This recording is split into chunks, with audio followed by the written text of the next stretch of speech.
Assalamualaikum warahmatullahi wabarakatuh. Apa khabar adik-adik?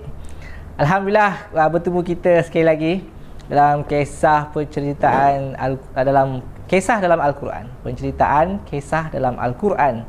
Dan pada hari ini Ustaz akan berkongsi satu kisah yang terdapat di dalam Al-Quran, di mana kisah itu adalah berkenaan dengan haiwan. Haiwan ini kecil je haiwannya, tapi namanya ada di dalam Al-Quran. Kisah itu adalah hudhud yang berjasa, kan? Hudhud, seekor burung yang namanya hudhud di zaman Nabi Allah Sulaiman alaihissalam.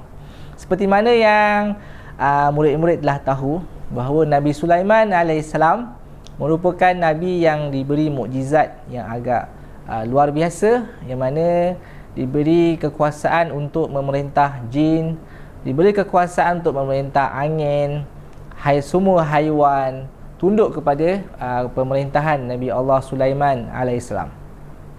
Nabi Sulaiman alaihissalam mampu untuk memahami, bukan setakat memahami, malas membalas balik bahasa semua haiwan. Haiwan ada berapa? Banyak, kan? Semua bahasa Nabi Allah Sulaiman mampu untuk faham dan mampu untuk balas balik segala percakapan mereka. Mampu untuk memahami segala bahasa jin dan membalas balik apa yang mereka katakan dengan Nabi Allah Sulaiman alaihissalam.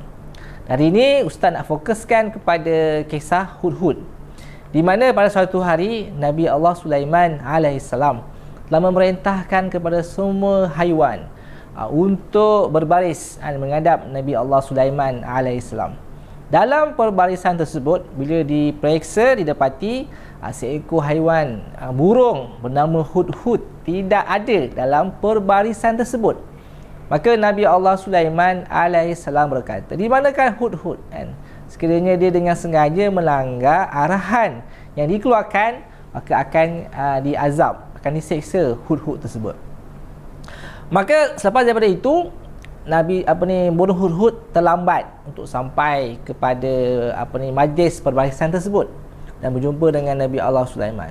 Wahai Nabi Allah Sulaiman, hudhud berkata, sungguhnya aku terlambat untuk datang kepada acara pada hari ini disebabkan aku telah sampai ke suatu tempat, negeri yang didiami oleh satu negeri yang besar, yang rajanya perempuan yang bernama Ratu Balqis, di mana aku melihat mereka semua menyembah matahari.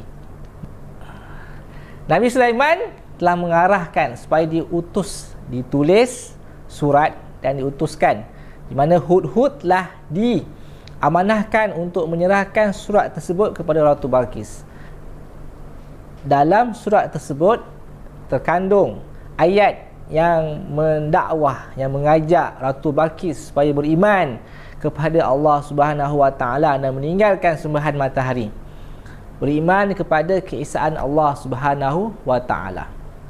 Hudhud telah mengambil surat tersebut dan terbang pergi ke negara yang dikuasai oleh Ratu Balqis.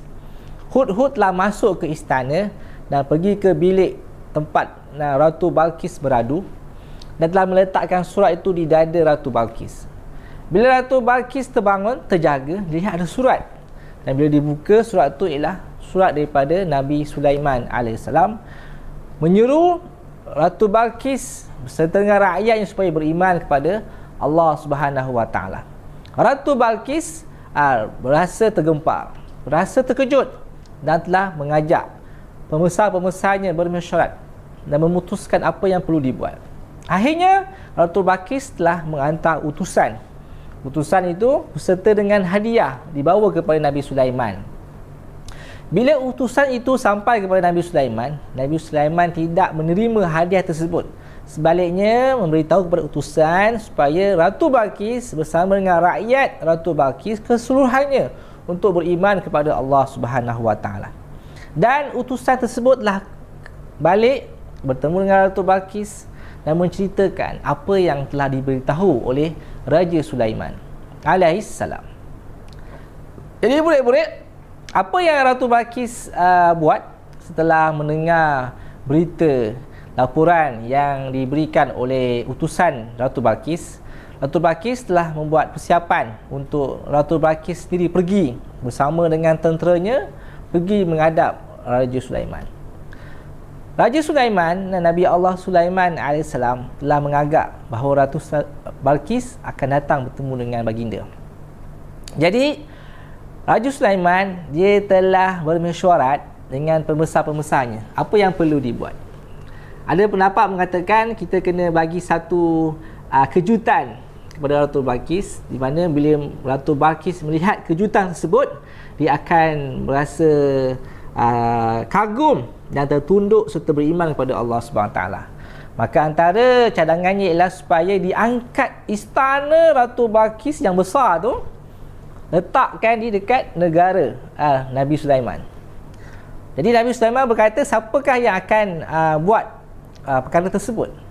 Maka jin, satu jin ni dia telah berkata, wahai Nabi Allah Sulaiman, aku daripada bangsa jin, ketua jin, mampu untuk mengangkat istana Ratu Balqis, kan? Sebelum kau bangun daripada, sebelum baginda Sulaiman bangun daripada kerusi, istana Ratu Balqis telah ada dekat negara kita. Tetapi ada seorang hamba Allah yang arif billah, yang arif, kan, yang beriman kepada Allah dan bertakwa kepada Allah, dia berkata apa? Wahai Nabi Sulaiman, insya-Allah saya mampu untuk mengangkat istana Ratu Balqis sekelip mata sahaja. Dan akhirnya tugas tersebut diserahkan kepada hamba Allah arif billah itu, dan hamba Allah itu telah mengangkat istana Ratu Balqis dalam sekelip mata. Sekelip mata terus ada istana tu. Itulah kekuasaan, kurniaan Allah Subhanahu Wa Taala yang Allah kurniakan kepada sesiapa yang Allah kehendaki. Dan bila Ratu Balqis bersama dengan bala tenteranya sampai ke negara Nabi Allah Sulaiman AS, di mana? Di Palestin, maka mereka terkejut bagaimana istana mereka, kan, yang jaraknya begitu jauh boleh ada di negara Nabi Allah Sulaiman. Bila dilihat perkara tersebut, Ratu Balqis berasa terkejut, kagum dan tertunduk, yang yakin akan kebenaran Nabi Allah Sulaiman dan telah beriman kepada Allah Subhanahu Wa Taala, akan keesaan Allah Subhanahu Wa Taala. Jadi murid-murid, apakah pengajaran yang kita dapat daripada kisah kita? Hendaklah apa dia? Kisah burung hudhud, dia terlambat bertemu dengan Nabi Allah Sulaiman. Apa perlu buat? Sentiasa apabila kita telah melakukan kesilapan, kan, kita kena sentiasa sedar dan kita terus mengakui kesilapan kita, kan, bertemu dengan orang yang kita lakukan kesilapan dan meminta maaf, mohon maaf, kan, dan terangkan apakah perkara sebenar yang telah berlaku.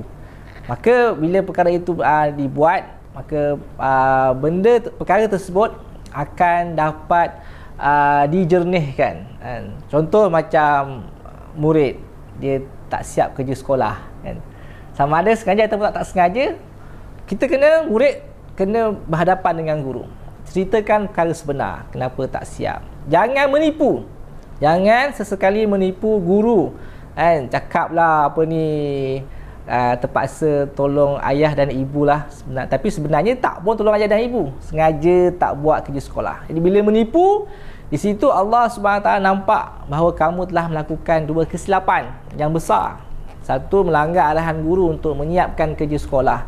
Yang kedua, menipu. Menipu merupakan perkara yang hukumnya dosa besar, salah satu daripada sifat munafik.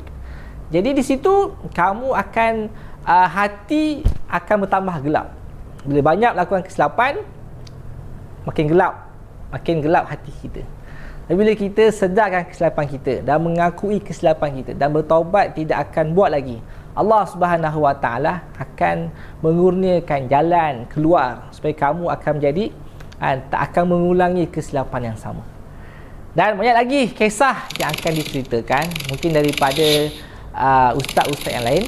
Tunggu saja kisah yang seterusnya. Sekian saja. Assalamualaikum warahmatullahi wabarakatuh.